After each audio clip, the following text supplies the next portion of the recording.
Oke, oke. Eh, Kelihatan ya layarnya.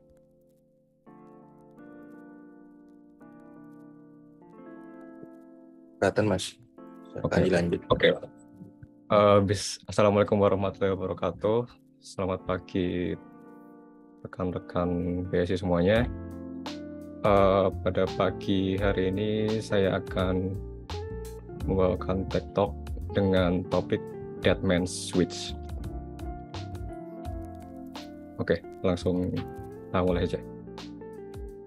Nah, yang pertama outline TED Talk saya pada hari ini. Yang pertama kita cari tahu apa itu Dead Man's Switch. Kemudian kita lihat prinsip kerjanya bagaimana, terus penggunaannya kayak apa, terus saya juga udah nyiapin demo kecil nanti, terus juga terakhir kita lihat contoh-contoh di dunia nyata. Apa itu Dead Man's Switch? Ini sebuah sebuah konsep yang sebenarnya udah lumayan populer ya, sering disebut di media-media, di pop culture, film-film dan macam-macam. Dan juga di cyber security biasanya orang-orang yang aware sama security-nya biasanya udah tahu tentang kayak gitu. Oke, apa itu Dead Man's Switch? Nah, pada intinya Dead Man's Switch atau yang seterusnya akan kita sebut sebagai DMS adalah sebuah mekanisme keamanan otomatis yang dirancang untuk diaktifkan ketika seseorang tidak mampu atau gagal melakukan suatu tindakan yang terjadwal. Jadi kalau orangnya nggak mampu melakukan suatu tindakan terjadwal, DMS-nya bakal aktif. Nah, konsep DMS ini berasal dari switch fisik yang digunakan dalam sistem transportasi seperti kereta dan mesin untuk memastikan kehadiran operator dan mencegah kecelakaan. Jadi ini semacam fail-safe ya. Jadi biar memastikan kalau ada orang yang mengoperasikan mesin itu dulunya. Nah, sekarang DMS telah diadaptasi sebagai cara untuk melindungi data dan mempertahankan kendali terhadap aset digital. Nanti akan kita lihat contoh-contohnya. Mekanisme DMS dari zaman dulu menjadi inspirasi, dan bukan menjadi inspirasi sih, mekanismenya sama digunakan di zaman sekarang sebagai seperti ini, lindungi aset digital. Terus switch ini dapat diimplementasikan dalam berbagai aplikasi dan sistem untuk memulai tindakan yang telah ditentukan ketika kondisi tertentu tidak terpenuhi. Jadi kita sebelum menjalankan switch ini, kita harus mendefinisikan tindakan-tindakan apa yang akan dijalankan oleh switch ini ketika aktif. Oke, ini ada dua gambar contoh Dead Man's Switch fisiknya ya, untuk fisiknya Dead Man's Switch. Yang pertama di bagian kiri ini ada namanya driver vigilance device. Ini di kereta, biasanya di dalam kereta. Nah, device ini akan nge-watch, menunggu sebuah input dari driver setiap beberapa menit. Misalnya kayak driver yang ngerakin controller, ngerem atau pakai klakson. Nah, dia bakal nge-watch itu, perhatiin itu. Nah, ntar kalau driver yang melakukan kegiatan-kegiatan itu, ini bakal diem aja. Nah, tapi kalau misal dalam beberapa waktu,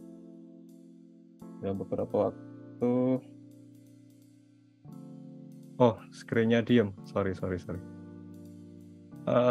Sebentar. Oke, kalau sekarang gimana?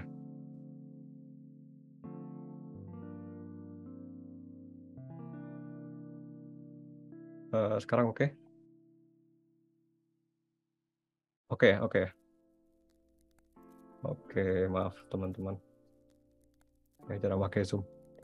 Nah, ini outline tadi udah aku jelasin, terus tadi lanjut ke sini. Lanjut langsung ke gambar. Nah, ini yang kiri tadi yang driver vigilance device yang injek ini. Nanti kalau misal operator yang nggak ada input, misal nggak klakson, nggak gerakin setir, nanti dia bakal naik, terus operator harus nginjek untuk memastikan kalau dia masih bisa merespon. Terus yang kanan tadi ini yang apa namanya? Nah kalau yang kiri, kalau misal naik tadi terus operator yang nggak mencet, dia bakal otomatis mengaktifkan emergency brake. Jadi keretanya bakal berhenti secara otomatis. Nah terus yang kedua di kanan ini namanya alerter. Beda sama yang kiri, kalau ini kan harus pakai kaki ya, ini lebih gampang pengoperasiannya. Ini pakai tangan aja.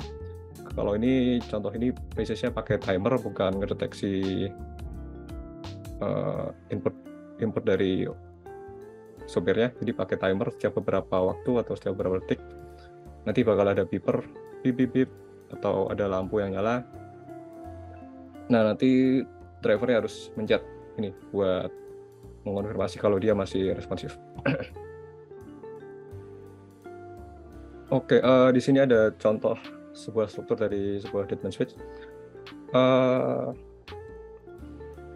Perlu diingat kalau struktur ini subjektif ya, karena pembuatan deadman switch juga tergantung penggunaan. Kita perlu deadman switch itu buat apa.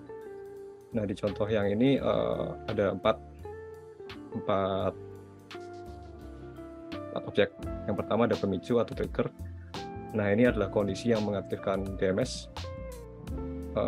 Kemudian ada timer, ini pengatur waktu durasi pengecekan pemicu. Jadi setiap beberapa detik sekali dia bakal ngecek apakah trigger ini kondisinya terpuaskan atau tidak. Nah terus actions, ini aksi-aksi yang bakal dilakuin kalau misal triggernya kondisinya terpuaskan. Misal tadi kalau sopirnya nggak nginjek ini lagi, kondisi triggernya bakal terpuaskan, terus actionsnya bakal dijalanin. Actionsnya tadi yaitu bakal emergency brake. Nah terus ada konfirmasi, ini tindakan terjadwal untuk mencegah triggernya terpicu. Jadi kalau konfirmasi contoh ini tadi driver yang nginjek ini ya pas ini naik. Oke lanjut, prinsip kerja dan asus. Nah ini ada sebuah diagram, diagram deadman switch secara general ya. Yang pertama start, terus sistem itu akan menunggu beberapa waktu yang sudah diatur. Nah kemudian dia bakal ngecek apakah kondisi triggernya terpuaskan atau enggak. Kalau misal enggak, dia bakal kembali terus nunggu lagi. Kalau misal terpuaskan, dia bakal ngelakuin tindakan-tindakan yang udah di predefine tadi, udah didefinisikan sebelumnya. Gitu. Prinsip kerja ini sederhana tapi efektif. Sederhana sekali, cuman kayak gini doang. Tapi efektif ya karena actionnya ini bebas ya, kita mau nentuin apa aja. Terus kondisinya juga kita bebas bisa nentuin apa aja. Oke. Selanjutnya penggunaan deadman switch. Nah di sini udah mengumpulkan beberapa contoh penggunaan. Yang pertama ada pada proteksi data dan privasi. Kita bisa membuat sebuah mekanisme DMS untuk melindungi data pribadi yang sensitif dalam situasi yang tidak terduga, seperti kecelakaan atau tidak aktif secara tiba-tiba. Nah, misal kalau kita lagi dalam perjalanan terus kecelakaan dan kita nggak sempat konfirmasi, ntar DMS-nya bakal ngelakuin predefined actions. Misal di sini kita bisa actions-nya encrypt atau delete data-data penting kita misalnya biar nggak ada orang yang tahu.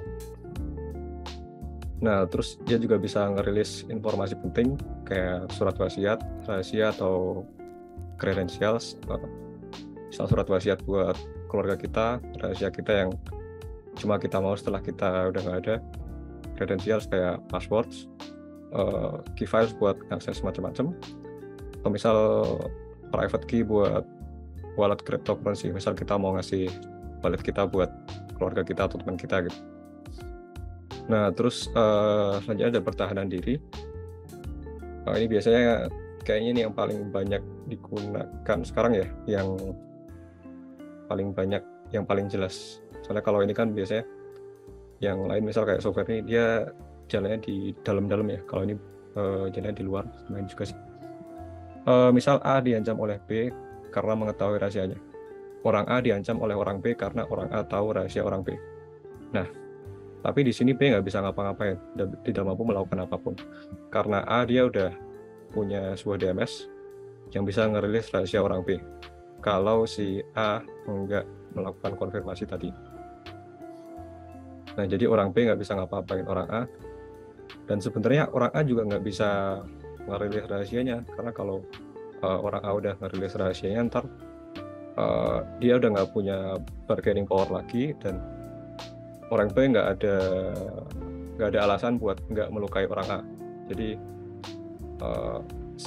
ini kayak semacam teateran ya, mereka sama-sama damai gitu gara-gara ada sebuah DMS ini. Nah terus yang dicontoh di software, sering, kalau saya sendiri saya lihat di Kubernetes ya, health check sebenarnya sebuah pattern microservices.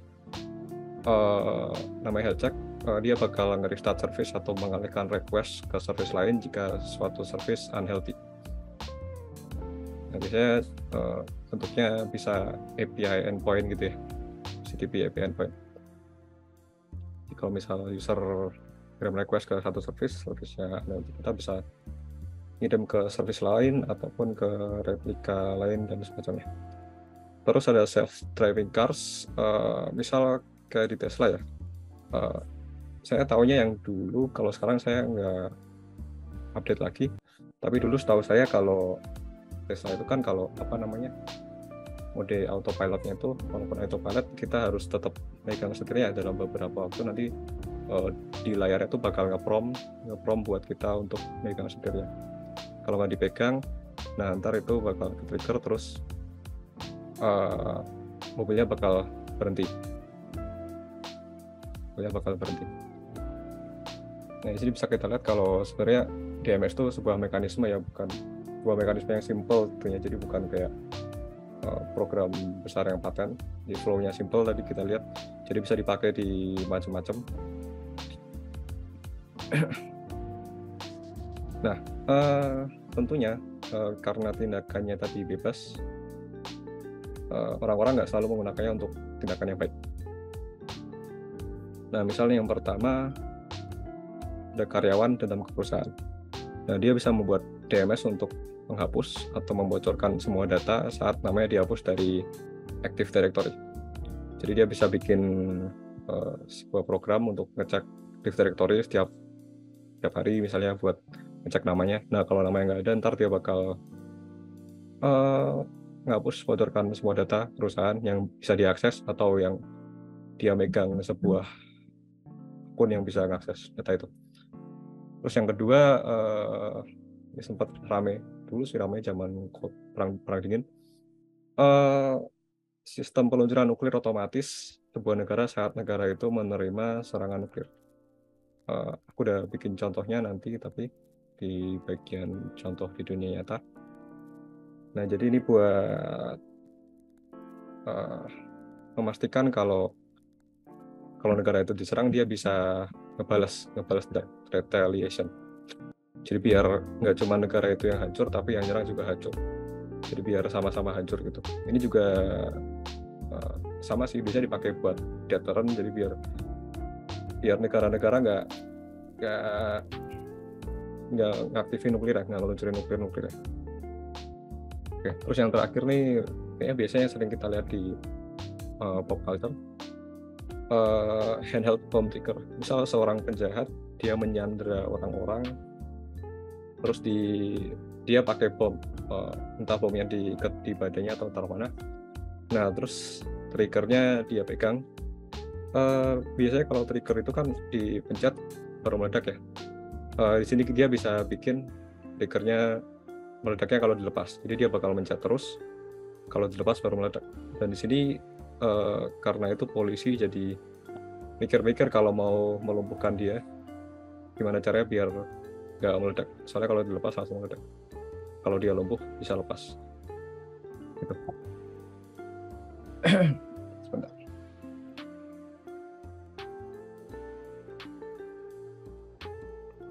Oke. Selanjutnya aku udah bikin demo sederhana. Nah, di sini demo programnya, skenarionya kita ditangkap dan laptop kita bisa di-copy filenya oleh penangkap pakai USB. Misal kita ditangkap orang jahat, terus laptop kita belum sempat kita apa-apain, belum sempat dihapus lah, belum sempat diapa-apain data-datanya, dan penangkap itu bisa ngopi file kita pakai USB. Mereka bisa nancepin USB ke laptop kita, terus ngopi file-file penting kita. Nah, flow program demo ini secara general ya, yang pertama dia bakal nge-cat jumlah file di directory dev/usb. Ini directory USB. Nah, terus dia bakal ngeloop setiap 5 detik, dia ngecek apakah jumlah file di directory ini sama. Misalnya kan kalau si penangkapnya nancepin USB-nya, kan bakal tambah ya jumlah filenya. Nanti dicek sama ini. Atau kalau misal kita ada flash disk USB, terus dilepas sama penangkapnya, ntar bakal berubah juga. Nah, terus kalau jumlah filenya berubah, program ini bakal nge-delete directory yang berisi rahasia kita, dan juga bakal nge-post sebuah tweet. Nah, karena kan kalau mau lihat code-nya bisa ke repo Git ini, aku udah upload di GitHub. Oke, coba aku ganti screen.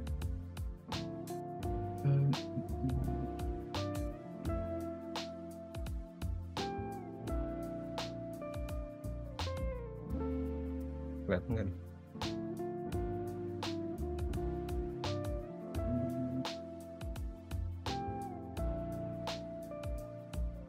Kelihatan.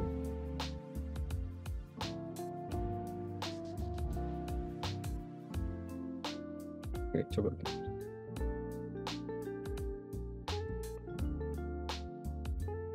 Ini aja. Oke, kelihatan. Nah, di sini aku udah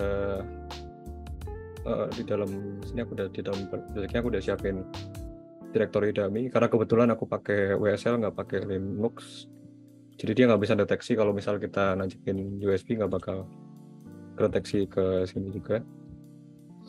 Nah, jadi aku buat directory dummy buat yang dev/usb tadi. Di sini di dev/usb dalam situ.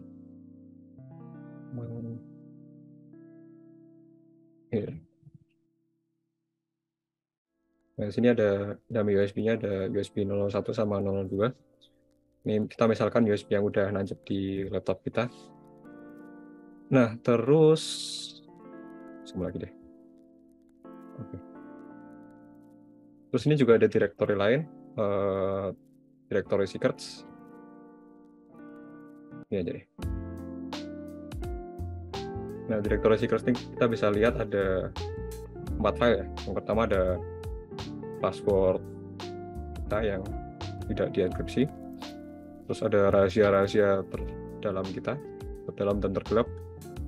Terus juga ada private key buat wallet Ethereum. Terus juga private key ini, entah buat apa, mungkin buat akses server yang penting. Oke, ini file-file rahasia kita yang bakal di-copy sama penangkapnya tadi, penjahatnya tadi. Nah, terus aku bikin code-nya singkat ya. Di sini ada config. Nah, config ini buat ngatur timer sama directory apa yang mau dihapus. Di sini aku tulis timernya 5 detik. Terus directory yang dihapus yang dummy secrets, yang secrets ini tadi. Nah, terus ini juga ada config buat Twitter. Ini aku tunjukin. Ini function buat post tweetnya. Nah, sini nge-parsing config-nya. Sini kita tulis directory USB-nya di mana. Ini kita nge-get user account-nya. Kita nge-print buat nunjukin kalau DMS-nya udah aktif. Nah, di sini intinya di sini kita nge-loop setiap 5 detik buat ngecek apakah jumlah file di mana USB dir tadi berubah apa enggak. Di sini berubah apa enggak. Jadi misal kalau ditancapin dia bakal nambah 1, kalau misal ada USB yang dilepas dia bakal kurang 1 gitu.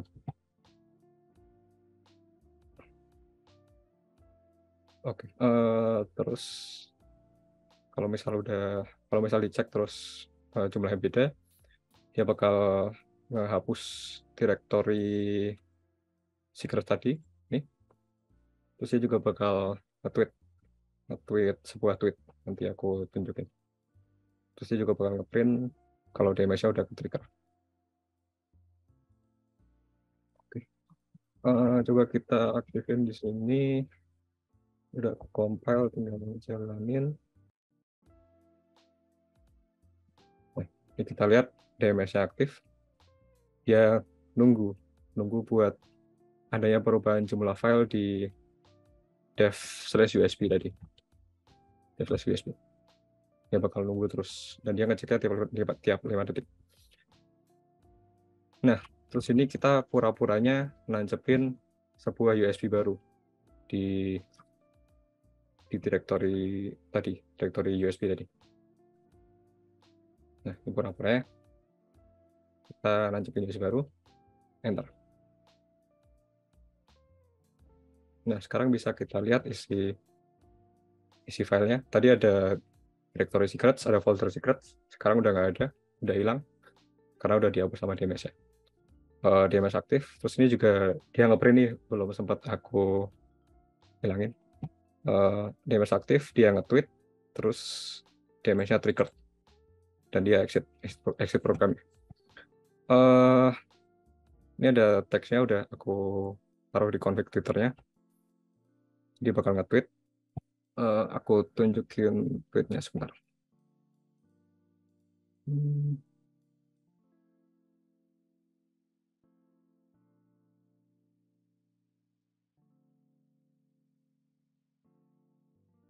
Oh ya, nih, udah saya screen. Nah, di sini this is an automated tweet triggered by DMS for laptop kita. Nih, barusan jam 8.38, 25. Kalau kita lihat ID-nya juga sama kayak ini. Sama ya. Jadi DMS-nya berfungsi. Tadi kita nyoba nancepin USB dan dia aktif, ke-trigger, nge-tweet, ngehapus directory secrets. Ini udah nggak ada secrets di dalam sini. Jadi semua rahasia kita aman. Oke. Lanjut ke presentasi.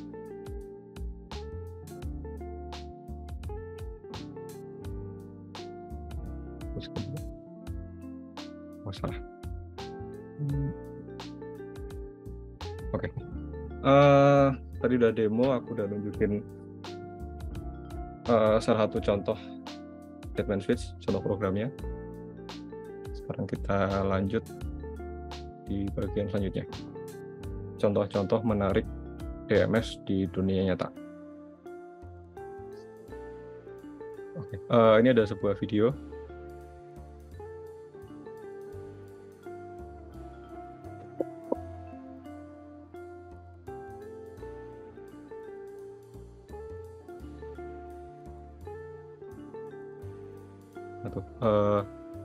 Sini bisa kita lihat ini ada polisi ya. Polisi ada laptop, ini lagi ngakses file-filenya. Nah, terus di sini polisinya nyabut USB-nya nih. Nggak tahu kenapa dicabut sama dia. Nyabut USB. Nah, terus habis dicabut langsung keluar layar kayak gini nih. Kernel message atau mungkin dia shutdown atau ngapain. Jadi otomatis setelah USB-nya dicabut langsung nge-trigger ini. Nih dia nyoba masangin lagi tapi nggak bisa karena udah ke-trigger.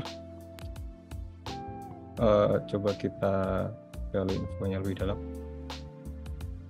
Ini kejadian belum lama ya, kemarin sempat viral di TikTok dan semi viral di Twitter.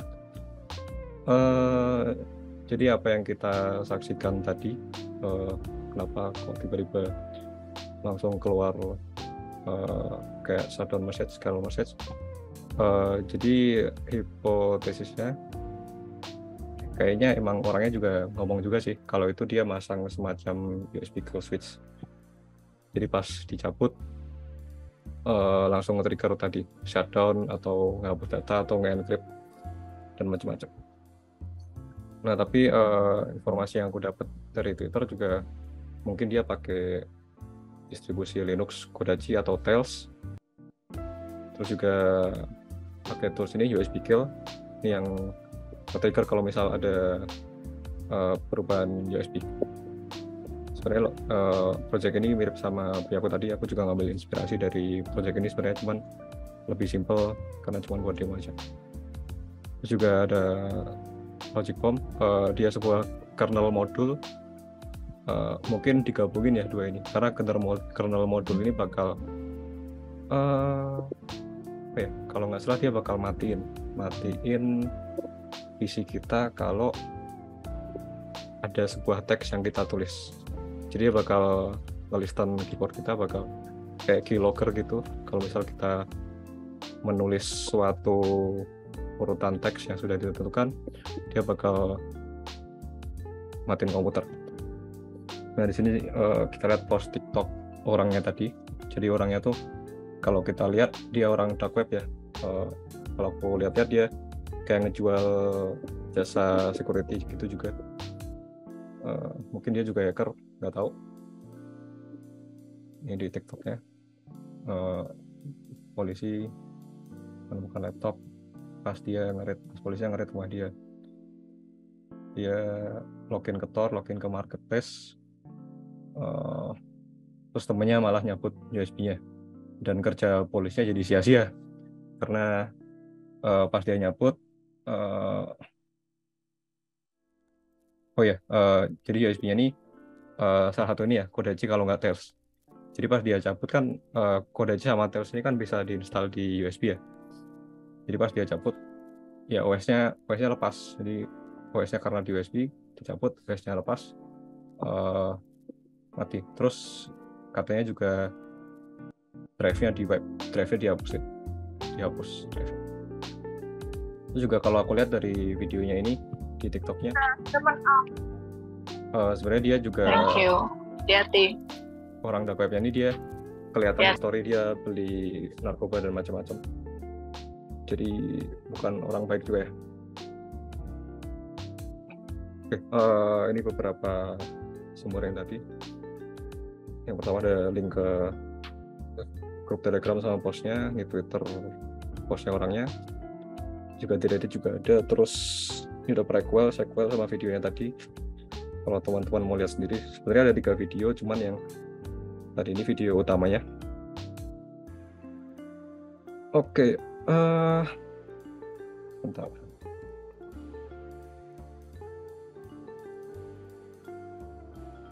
Contoh DMS selanjutnya. Contoh DMS selanjutnya yaitu dari Edward Snowden. Nah, jadi Snowden ini dia udah mendistribusikan kopi-kopi dari leaks yang dia dapat. Jadi dia dapat leaks, terus dia distribusiin kopi-kopinya, dan file-file yang didistribusi ini masih terenkripsi ya, tapi udah didistribusi. Dia bilangnya katanya udah didistribusi ke beberapa orang gitu. Nah tapi decryption key-nya masih dia pegang, dan katanya juga bakal dirilis kalau dia udah dilumpuhkan atau dalam suatu kondisi yang tidak responsif. Ini ada sebuah blog post, ini top komennya, sekaligus komen paling atas kayaknya. Jadi orangnya bilang kalau dia punya switch kayak gini, ini nggak cuman melindungi dia dari dibunuh oleh Amerika, tapi juga memotivasi otoritas yang sama untuk melindungi dia dari ancaman yang lain. Jadi kalau dia terbunuh, rahasia Amerika bakal terbongkar, jadi Amerika nggak bakal ngelukai dia, dan Amerika juga jadi harus melindungi nyawanya. Jadi kalau misal negara-negara lain buat ngerilis apa decryption key-nya kan, kalau dia udah dilumpuhkan ya, jadi Amerika juga harus melindungi nyawanya dari musuh-musuh negara Amerika. Oke. Terus pada tahun 2016 sempat si Snowden nge-tweet teks ini. Nggak tahu ini maksudnya apa, tapi ini kelihatannya kayak SHA-256 ya. Aku cari-cari juga kata orang kayak gitu. Mungkin buat verify leaks-nya. Kalau suatu hari leaks-nya udah terpublish, buat verify kalau itu leaks-nya yang asli. Aku nggak tahu atau apa. Teman-teman bisa riset sendiri. Ini udah aku kasih beberapa linknya. Ini yang archive.org ini link conversation kayak semacam chat group gitu. Orang-orang pada berusaha mencari tahu ini maksudnya apa di yang atas sendiri. Ini link archive tweetnya. Dan tweet ini dihapus nggak lama setelah dia nge-tweet.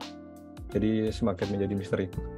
Aku nggak tahu apakah dia udah kasih tahu ke publik maksud tweetnya apa. Tapi dulu kayak gini. Dan gara-gara tweet ini kan apalagi langsung dihapus, orang-orang jadi mikir apakah Snowden ini kenapa-napa atau ya kenapa-napa gitu. Apakah dia udah dilumpuhkan apa gimana gitu. Oke, sempat lumayan heboh kayaknya. Oke, next contoh selanjutnya dari WikiLeaks. Jadi WikiLeaks mereka punya leaks-nya, mereka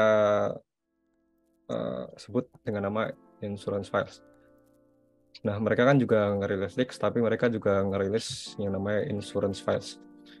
Ini adalah sekumpulan file-file encrypted yang dirilis bertahap bertahun-tahun.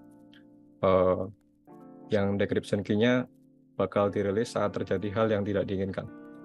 Bedanya sama Snowden tadi, kalau ini katanya, ini masih katanya ya, kayaknya nggak ada yang tahu ini beneran apa enggak. Dia ngedistribusi kopinya ke teman-temannya atau ke jurnalis yang dia percaya, aku nggak tahu. Tapi kalau si WikiLeaks ini dia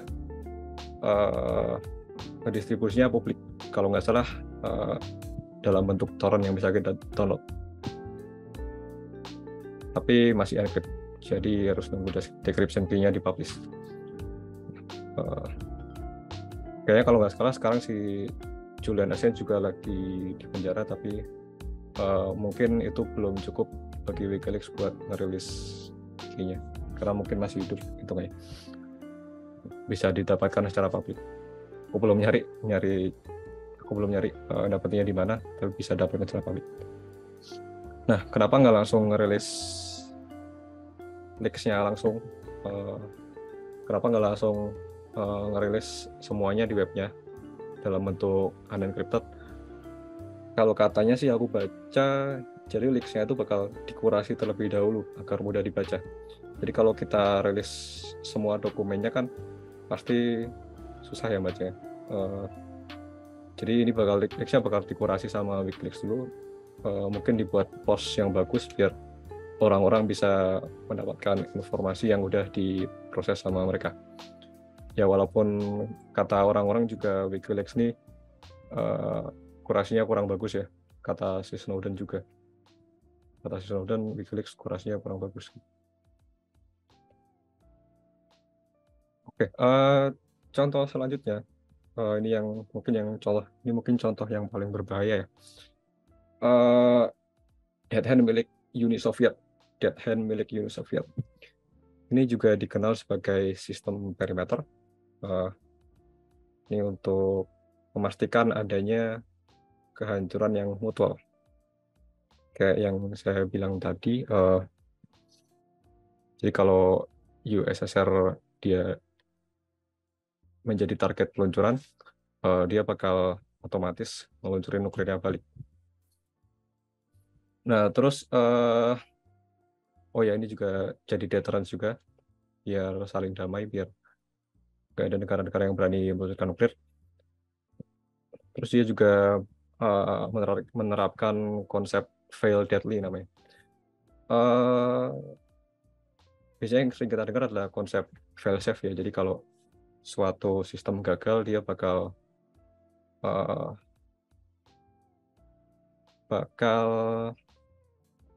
apa namanya? Bakal menuju ke titik yang safe. Jadi nggak, gimana caranya biar sistem itu nggak rusak atau nggak meminimalisir kerusakan gitu. Nah, di sini kebaliknya dari fail safe, fail deadly. Jadi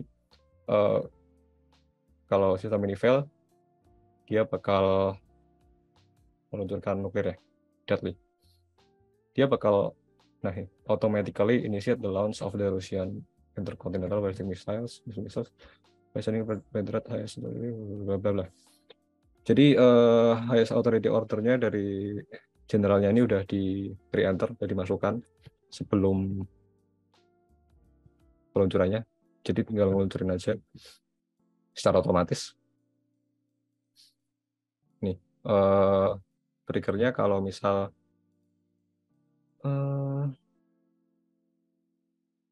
ada serangan nuklir yang terdeteksi.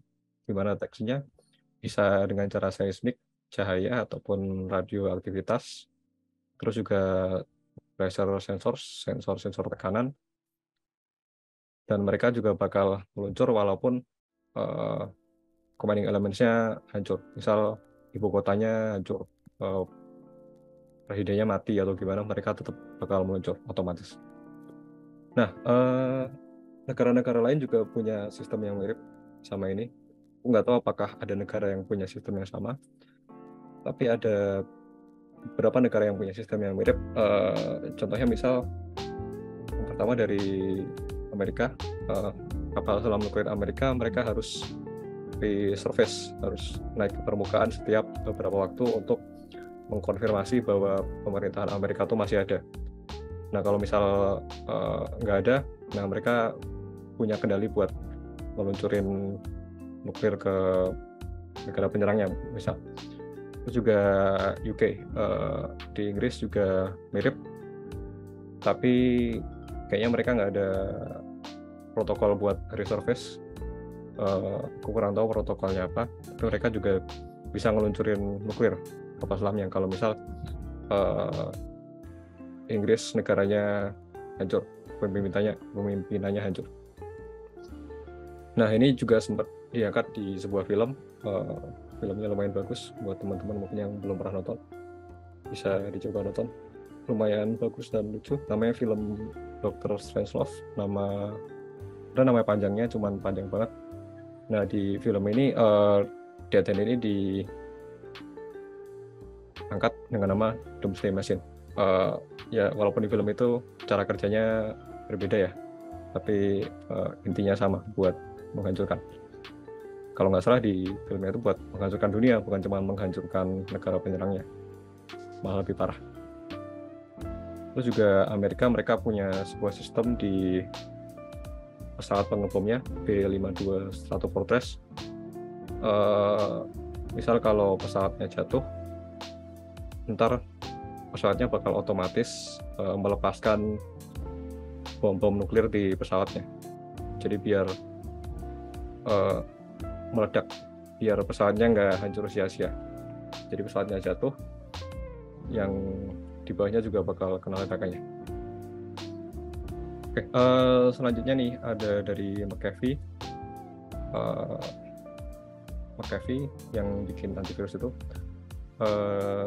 Ini DMS-nya lumayan unik ya kayaknya. Jadi dia sempat ngepost tweet yang bilang kalau, karena kan dia sempat ditangkap ya, dia ngepost tweet yang bilang kalau dia nggak bakal menguninstall dirinya sendiri. Jadi kalau misal dia ke uninstall, itu bakal bukan dia yang menguninstall, tapi orang lain, orangnya. Nah, terus dia pas dia uninstall, dia ngerilis sebuah token namanya WAC. Ini kalau nggak salah di atas Ethereum apa ya? Nah, kita bisa lihat di sini di kontraknya 10% dari semua transaksi bakal burn, jadi bakal dikirim ke burn address-nya Ethereum. Terus 1 dari 1000 transaksi bakal di burn. Jadi kalau kita transaksi dan kita nggak beruntung, transaksi kita ini 1 dari 1000, semua uang di transaksi kita tuh bakal hilang, gitu aja. Terus dia juga nge-airdrop 9.000 token WAC ke fansnya yang sering emailan sama dia atau follower Twitternya. Mungkin ini sebagai bentuk hadiah dari Kupur ya. Nah, terus juga token ini dia fixed value dan unmineable, jadi nggak bisa dimain. Nah, terus juga kita bisa lihat di sini ada kita bisa lihat betapa humorisnya si McAfee. Dia nama kontraknya Epstein. Nih, ini bisa dilihat di Etherscan ya kalau nggak salah. Terus ini di function buat transfernya. Nih, kita bisa lihat dia bakal increment variable random setiap transaksi. Nah, kalau randomnya kurang dari 999, transaksinya bakal jalan tapi tokennya dibagi 10%. 10% bakal hilang, kayak ini tadi. Terus juga kalau misal yang transaksi tadi kurang beruntung ya. Nah, transaksinya tadi nggak dikirim ke address penerimanya, tapi bakal dikirim ke burn address, ke address 00000, addressnya Ethereum. Jadi tokennya bakal hilang semua dalam satu transaksi. Ini juga ada video yang jelasin tentang ini. Terus selanjutnya ada beberapa contoh proyek open source. Yang pertama Buzzkill, mereka ngejual hardware, tapi mereka juga nge-open sourcein hardware sama software-nya, jadi kita bisa bikin sendiri. Nah, ini bentuknya kayak gini. Ini lanjut ke laptop. Ini magnetik ya, terus ini bisa ditaruh di badan kita. Nah, misal kalau kayak misal skenario kita diserbu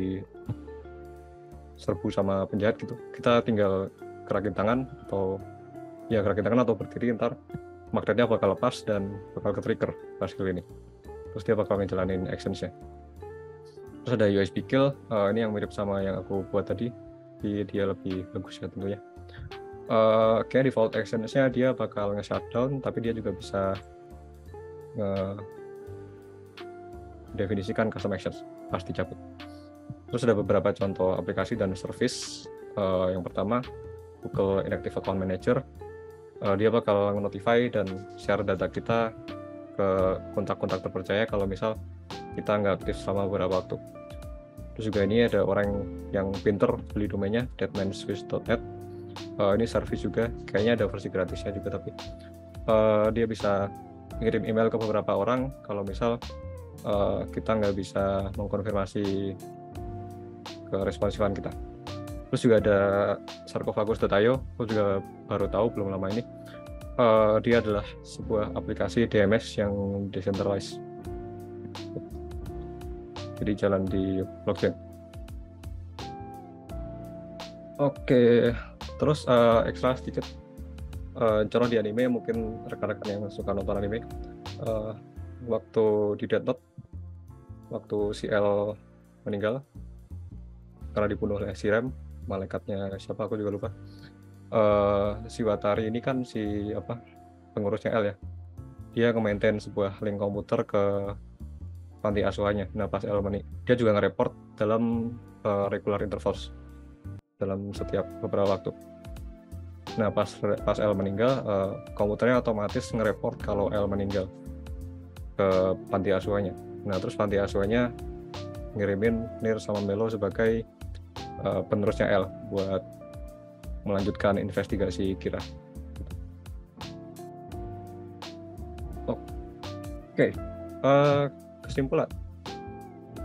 kesimpulan yang bisa kita dapat dari presentasi tadi, yang pertama, DMS adalah sebuah mekanisme yang sederhana tetapi efektif. Kemudian karena sifatnya yang sederhana, kita dapat membuat DMS kita sendiri untuk berbagai keperluan. Terus mekanisme DMS juga sudah banyak digunakan di dunia nyata. Ini membuktikan kepercayaan terhadap kesederhanaan dan efektivitasnya. Ini juga membuktikan kalau DMS itu sebuah mekanisme yang lumayan general ya, lumayan umum. Oke, ini ada beberapa sumber lain dari yang saya gunakan untuk membuat presentasi ini. Ada sebuah blog post lumayan bagus, juga Wikipedia. Dan kita sudah sampai di sesi terakhir, yaitu diskusi dan tanya jawab. Barangkali teman-teman ada yang mau ditanyakan atau didiskusikan.